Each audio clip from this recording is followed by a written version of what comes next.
INEC begins collation of results. INEC begins collation of Rivers State governorship results in Port Harcourt.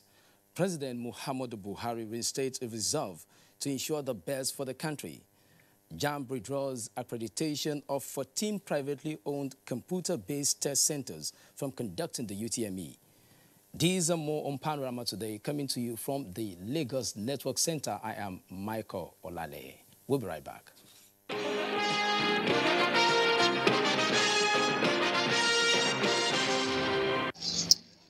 Collation of results has begun in Port Harcourt, Rivers State. Let's join Onongiye Fineface for details.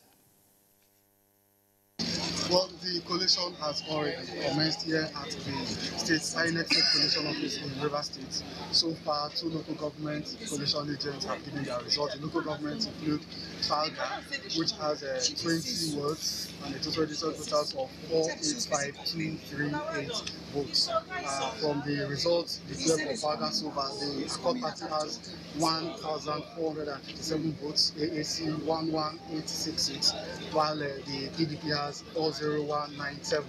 And in the current local government areas, there are 13 wards, out of which elections were suspended in 2 of the wards. The other wards had a total vote cast of 22885, out of which the A, that is Accord Party, had 138, AAC 56603, and the PDP 14938.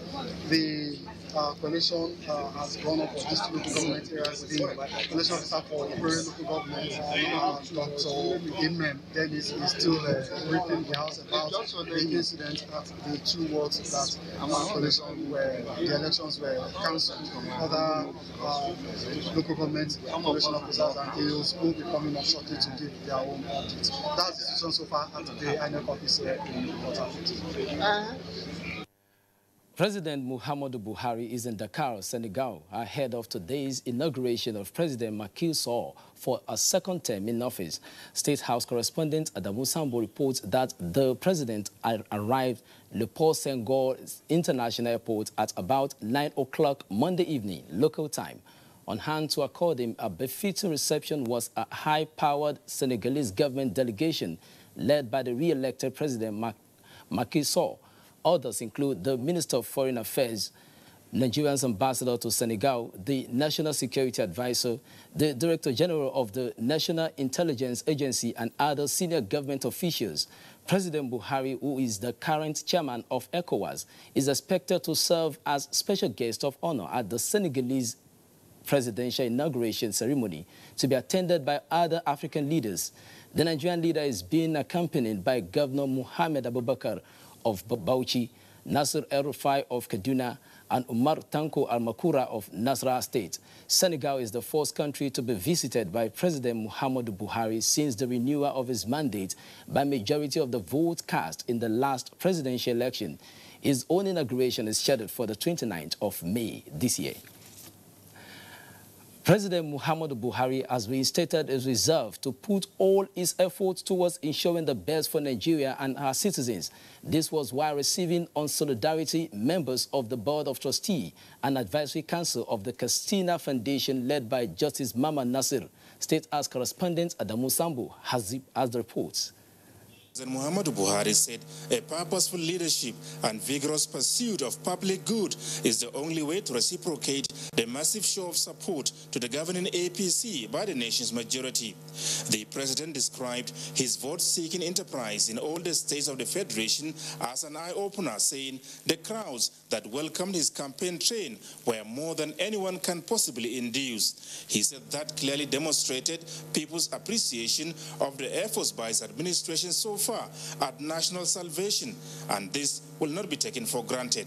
I assure you that I will do my best in the second term, and we will work for Nigeria and all our peoples. President Buhari was, before his election, the chairman of the Katsina State Foundation for 17 years, during which a lot was done to support education, healthcare, and agriculture in the state, especially for the less privileged. The Galadima of Katsina, Justice Mama Nasir, who spoke on behalf of the delegation, said the Katsina State Foundation is grateful to God and all Nigerians for giving President Buhari the opportunity opportunity to serve another term in office. We thank Almighty God for what we have done to this nation by bringing you here to continue serving the people. President Muhammadu Buhari also granted audience to the governor of Imo State, Rochas Okorocha, who described his relationship with the president as very cordial despite the outcome of the last elections in the state. Governor Okorocha said he was in the State House to invite the Nigerian leader for the inauguration of the various people-centered projects executed in the state. I've completed the construction of a new cargo airport, terminal, warehouses, and cargo sheds. That needs to be commissioned. I've also completed a new police headquarters and also a new prison headquarters in Imo State. These are federal government projects built by Imo State government. And with other landmark projects like the Justice Oputa Court, the new Imo State High Court complex, which were built. So we have well over 1,000 projects verifiable to be commissioned. President Muhammadu Buhari is a great man. He's a man of wisdom, a visionary leader. And that's why you see some of us tagging along with him. He's a father to all. Be you a Muslim, be you a Christian, be you from the southeast or south side or southwest or north, President Buhari is our father. And everybody who loves him should project him in that light. Mr. Okorocha of the APC, whose senatorial ticket is still a subject of controversy and litigation, is serving his last term in office as Imo State Governor. From the State House, Adamu Sambo, NTA News. Vice President Professor Yemi Osinbajo says President Muhammadu Buhari's administration is taking practical steps to improve the quality of lives of Nigerians through its economic policies and multi-sectoral reforms. The Vice President stated this in Lagos while delivering the 50th convocation lecture by the University of Lagos. Jane Ojukwu reports. In his lecture titled Nigeria Rising, The Path to Prosperity, Professor Yemi Osinbajo blamed years of corruption for infrastructural neglect and the nation's stunted development. He expressed confidence that the Buhari administration's economic growth plan, which is already yielding positive results, will through its various components, including review of education curriculum and restructuring of the healthcare system, among others, ensure that the administration's next level agenda is not just a slogan. The youths, he said, have a major role to play, which underscores the need for their capacity building to function in the 21st century workplace. It will focus, the enterprise bank or the entrepreneur bank will focus on startups, on new businesses. And the idea will be to fund these new businesses from startup to the point where they're able to go on their own. It's very clear that already so much is going on, and so many technology businesses in Nigeria are able to attract even funding, not just locally, but internationally. Earlier, the VP had commissioned projects including a TED Fund-financed academic publishing center, a medical center, a lecture theater, and a swimming pool for upcoming Noga Games, among other projects. In Lagos, Jane Ojukwu, NTA News. The Joint Admissions and Matriculations Board, JAMB, has withdrawn the accreditation of 14 private computer-based test centers out of the 712 accredited from conducting the UTME examinations. JAMB Registrar Professor Ishak Oloyede said this while monitoring the conduct of the mock examination at some centers in Abuja. Olayin Kaujo reports. 157,331 candidates registered nationwide for the mock examination aimed at preparing candidates for the Unified Tertiary Matriculation Examination. While monitoring the conduct of the mock examination at some centers in Abuja, Professor Ishak Oloyede said 14 private CBT centers were disaccredited due to infractions ranging from collection of more than the stipulated 700 naira for the mock examination by private CBT centers, link tests that showed that the centers do not have the capacity to conduct UTME, and the fact that some centers conducted mock examination without JAMB authorization. For one infraction or the other, technical and some deceit and thinking that they will not know. So now we have about 698 centers left in the operation, but we have redistributed the students. Impressed with the conduct of the UTME mock examination, Minister of Education Adamu Adamu says it will no longer be business as usual for centers that indulge in these illegalities. Well, they should stop and they should adhere to whatever guidelines is given by the registrar. Otherwise, the same fate will befall them. Some candidates who participated in the mock examination say the exercise has afforded them the opportunity to cover other areas of their chosen subjects. That's for government and CRS. I really need to put more effort inside. It will be recalled that during the JAMB stakeholders meeting last month, the board said candidates without biometric verifications will be delisted from sitting for the examination. And to ascertain the authenticity of each candidate, they were made to thumbprint before and after taking their examination. Olainka Ojo, NTA News. To whom much is given, much is expected is an age-long saying which resonates with the 9th Assembly. In this regard, it becomes expedient that the newly elected federal lawmakers are given the prerequisite orientation that is expected to engender cordial working relations with other arms of government, specifically the executive. National Assembly correspondent Kenneth Nani reports on the first of a week-long orientation held in Abuja. The orientation program for the Batch A returning members and the newly elected lawmakers for the 9th National Assembly took an interactive format with the leadership providing explanations to the questions by the legislators-elect on the National Assembly structure, functions, parliamentary rules and business, other than the seeming politicking on who occupies what position when the 9th National Assembly is fully constituted. I think there's too much attention being put on the issue of election of presiding officers. I think there's more they need to do beyond that. But I think the most important thing for the members and the senators and members elect is to work ahead and to understand the rules and the procedures that are required. Legislative practice and procedures in the National Assembly, motions and resolutions and other parliamentary activities were also critical in the discussions. Once there is this consultation and sharing of ideas, there will be smooth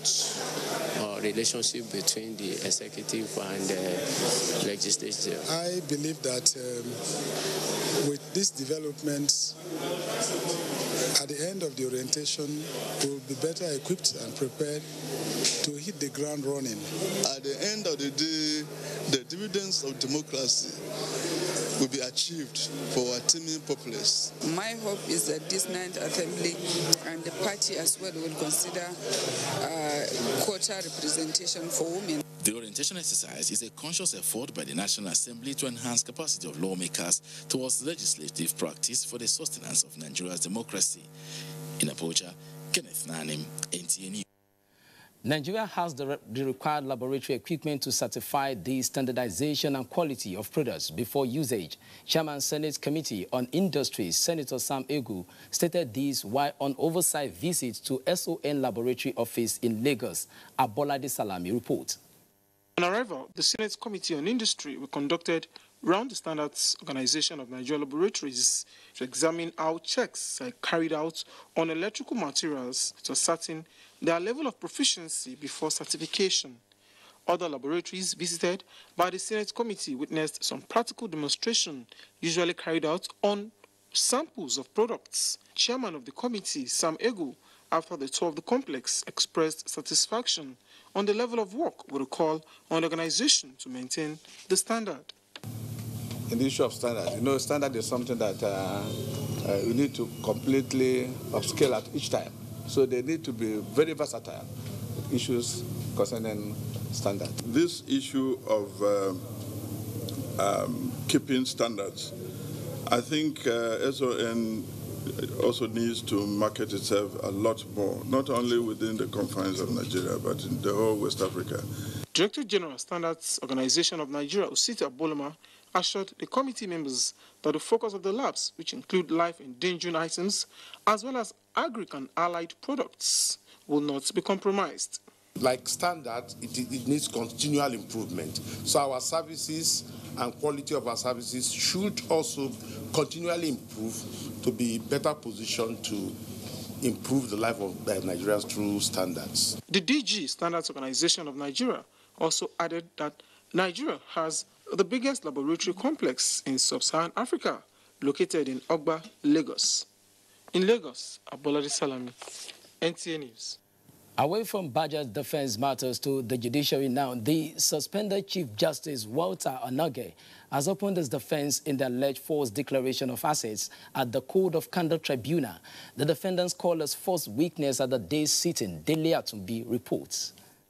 The lead counsel to Justice Onoge, Adegboyega Awomolo SAN, called the first defense witness, Olariwaju Busari, who told the tribunal about the collection and submission of the asset declaration forms of himself and that of the suspended Chief Justice of Nigeria in 2010. Olariwaju Busari, who is a staff of the Supreme Court, is the driver attached to the suspended Chief Justice of Nigeria, Walter Onoge, since 1999 as a justice on the bench of the Court of Appeal.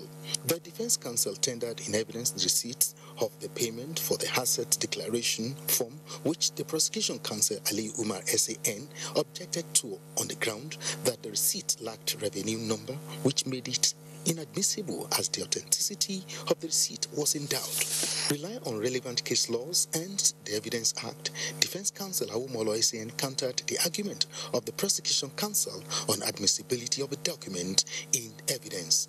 Awomolo SAN pointed the attention of the tribunal to 3 grounds on the admissibility of a document. They are its relevance to the fact in issue, originality of the document, and no vitiation of same by any law. The tribunal subsequently admitted the receipt in evidence. The tribunal also subpoenaed Teresa Nwafo, a director in the Code of Conduct Bureau, to give evidence following the application of the defense counsel. The tribunal adjourned till Wednesday, 3rd April 2019 for further hearing. While the prosecution counsel spoke to newsmen, counsel to Justice Onoge declined comments, but gave out a prepared text indicating that the defense counsel may have closed its defense even when the second defense witness is yet to give its evidence. I cross-examine the witness. Like I said, I will do so to the best of my ability. I'm happy that this case is now going on. He has opened his defense and we are going on. Justice Walter Onoge is standing trial on 6-count charge on false declaration of assets. In Abuja, Dele Atumbi, NTA News. You are still on to Panorama, coming to you from the Lagos Network Center. More reports after this break. Stay with us. Is an evil practice abolished all over the world over 200 years ago. But today, human traffickers are selling human beings as slaves in Africa. It is your responsibility to make sure that you and the people you know do not fall into slavery. Don't believe fake promises of jobs abroad.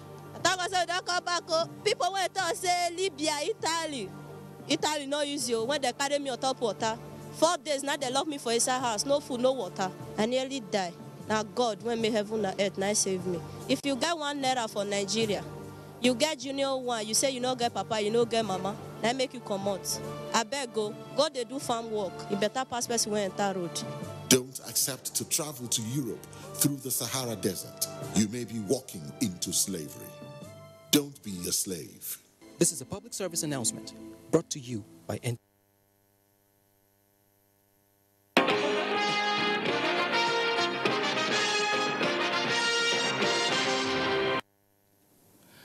Gluttony are still there. Members of the Coalition of Democrats for Electoral Reforms, who serve as domestic observers during the 2019 general elections, have commended the Independent National Electoral Commission, INEC, and other stakeholders for each free elections. They gave the commendation while presenting their reports to the public in Lagos. Tunde Saiki reports. The 2019 general elections may have come and gone, but the dust it raised before, during, and after the exercise is still fresh to those who in one way or the other had roles to play. One of such agents that served as domestic observer is the Coalition of Democrats for Electoral Reforms. Executive Director, Coalition of Democrats for Electoral Reforms, Dr. Wumi Bewaji, said having received reports from those who served as observers during the exercise had a unanimous conclusion of a free, fair and credible exercise. He, however, noted some shortcomings that if more voter education is carried out, will be overcome. We have observed is a situation whereby, because the army uniform is no longer now exclusive to the army. Some militant organizations now have access to army uniforms. So these individuals wear army uniform and perpetrate dastardly act in the name of the army. He also recommended an incentive called Voters Participation Certificate, attendance benefits to check voter apathy. You want to apply for employment into the civil service. You want to go for NYSC. You want to take driver's license. You want to obtain international passport. You must have both your PVC and your VPC, your Voters Participation Certificate, to show that you are a responsible citizen. The Coalition of Democrats for Electoral Reforms also advocated the use of technology in future elections. In Lagos, Tunde Saiki, NTA News. The management of National Inland Waterways Authority is set to enforce full compliance to safety regulations by boat operators to guarantee passengers' safety. This came to the fore following the arrest of 2 persons in connection to a recent incident where students were conveyed without life jackets. Dotun Ogunyemi has the details. Incidences of boat mishaps leading to loss of lives are preventable when operators do the right thing, in collaboration with efforts of regulators on ensuring safety on the waterways. This picture is therefore not only shocking but disheartening, as it captures a boat operator arrested on his way to Osborne for a school event conveying 12 students from the government secondary school, Takwa Bay, all of them without life jackets, contravening standard operating procedures. Quite more than 2 months ago, and look at what they are doing. Taking such young, precious lives on a boat without life jackets? What can be more criminal than this? Balogun Oriyomi and his boat driver will be charged to court after investigations, while their boat has been impounded as new authorities sounded a note of warning to other boat operators. Go back now and make sure that you do the right thing. You know what to do. If any passenger refuses to wear a life jacket, at the point where he is supposed to wear the life jacket, give him back his money, please. National Inland Waterways Authority is hopeful that the incident will serve as deterrent to errant boat operators who do not comply to safety standards, while patrols will be reinvigorated to ensure compliance. In Lagos, Dotun Ogunyemi, NTA News. And on sports, Nigerian Basketball Federation plans towards a successful outing at the FIBA World Cup as David Dawariye emerged champions of the 18th edition of the Junior Tennis Masters in Lagos. Olumide Guntola tells us more on our sports updates.